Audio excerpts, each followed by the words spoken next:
Hello everyone, my name is Cyberprime and welcome to Cyberprime's Escape Pod. In today's episode I am very happy to be able to share with you my chance to interview Alex, the game coder for Psycron, the upcoming metroidvania platformer that you can wishlist on Steam right now by using the link in the description below. I am very grateful for Alex's willingness and positivity towards this opportunity for an interview, as he was a pleasure to work with and interview. Now before we get into the interview, I would just like to mention that all the music you will hear in the background of this video are from the game's soundtrack itself and were composed and created by Henry H., the super talented composer in charge of the audio of the game, who you can also support through the link in the description.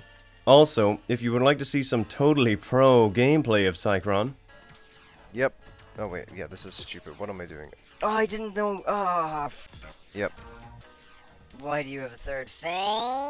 You can check that out here on the Cyberprime channel. And hey, if you enjoyed this video, drop a like and subscribe down below, as it really does help me out.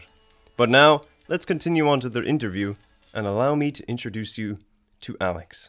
So hello everyone, I am Alex. I am a game developer and programmer, and I'm one of the two guys behind Psycron. I've been making video games for a number of years now, and I'm currently working on Psycron, which is like a sort of tiny metroidvania, which I'm hoping to have out on Steam later this year. How would you explain what Psycron is? Psycron is like a lo-fi, postage stamp-sized sort of metroidvania, where all the graphics and art is very sort of lo-fi and low resolution, with a lot of emphasis on exploration and platforming and shooting and action, and a surprising amount of atmosphere. There's sort of a bait and switch where the game looks all sort of lo-fi, but there's some really fun atmospheric moments in there, which are kind of fun and creepy. What inspired you to code games, and specifically Psycron? Code Games specifically was an ad I got years and years ago, which was really sketchy looking back on it, and it said something like, it was like, tired of playing games, create them, or what have you. And it just happened to be an ad for a piece of software called GameMaker 8, which was this really intuitive tool which only cost $20, so it was very accessible for me to sort of get into, and so I've stuck with that ever since. And then I think shortly thereafter, I discovered a project called AM2R, which is a remake of the second Metroid game done in GameMaker. And I saw that and I thought, oh, that's done in GameMaker. That means I can also make a Metroid in GameMaker. And it's been a while since then, but I've sort of gotten to that the long way around. What is your favorite aspect of Psycron as a whole? Or what was your favorite experience relating to the development of Psycron? My favorite aspect is probably the soundtrack, because it adds so much atmosphere and just atmosphere and a lot of fun to the game. Like if you take away the soundtrack from Psycron, it's like a part of it's missing. A lot of the creepy areas suddenly aren't nearly as creepy, and a lot of the sort of more upbeat, fun areas just lose something with it. It's also a part that I wasn't super involved in. It was mostly Henry was able to do his own thing with that. So along with it just being like a really good soundtrack, I can sort of appreciate it as its own thing, like as a separate piece of art, whereas when I sort of look at the stuff I did for Psycron, I know how all of that got there.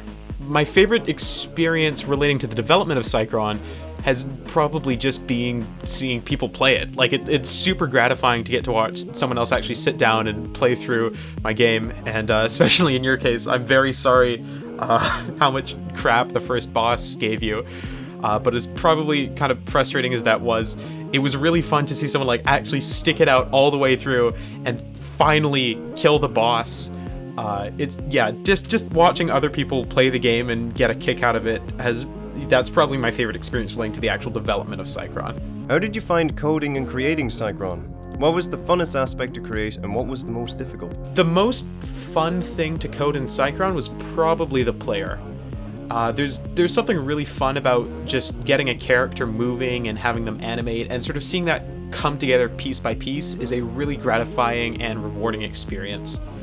That and the bosses in Psycron. It's kind of the same thing, where whenever you're working on a big complex character like that, it can be difficult, but when it all comes together and you see it animate and the sound comes in and someone experiences it, you're like, whoa, that's pretty neat.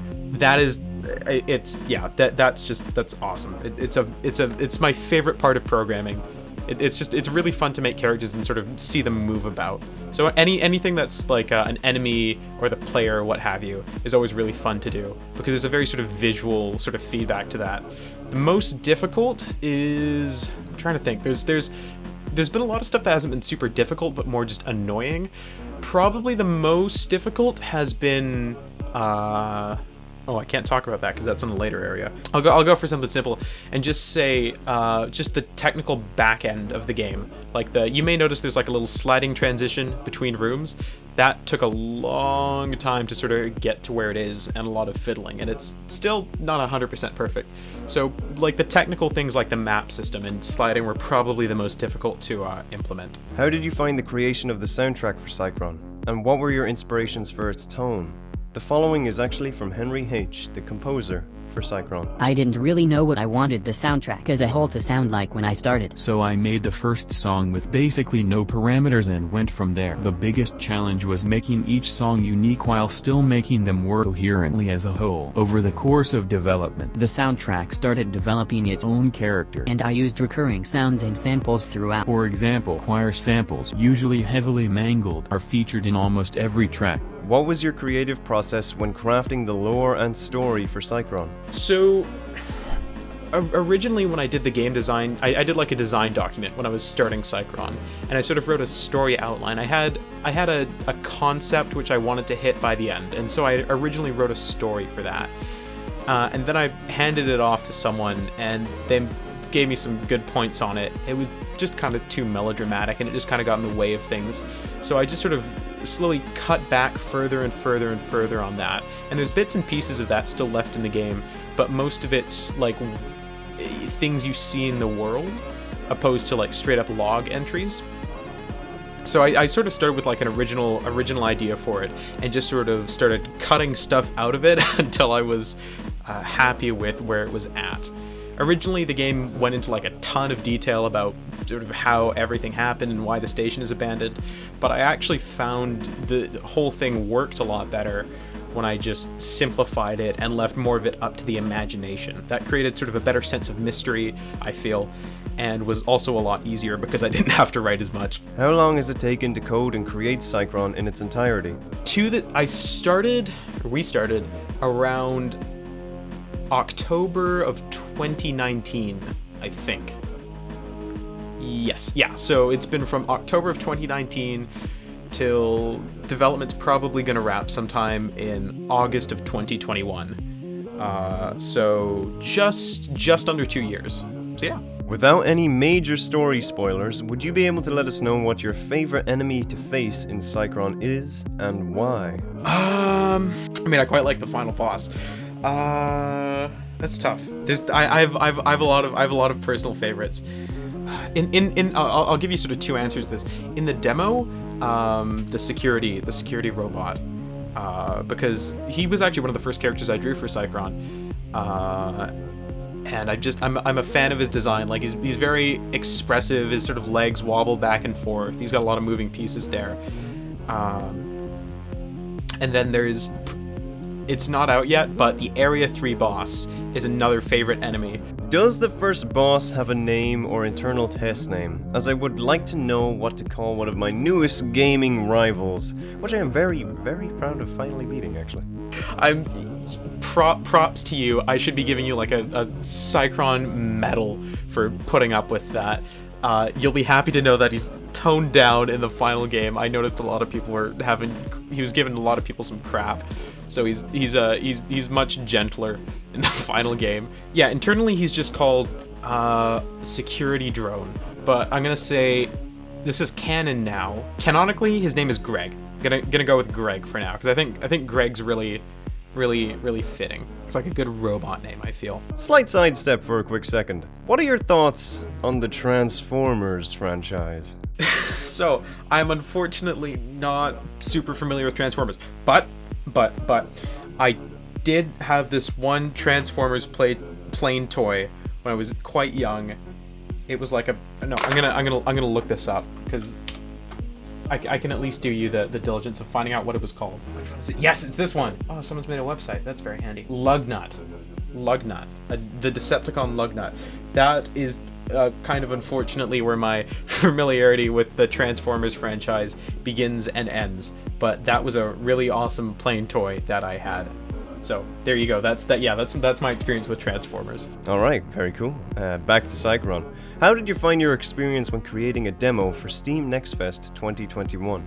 It has been an excellent experience making a demo for the Next Fest.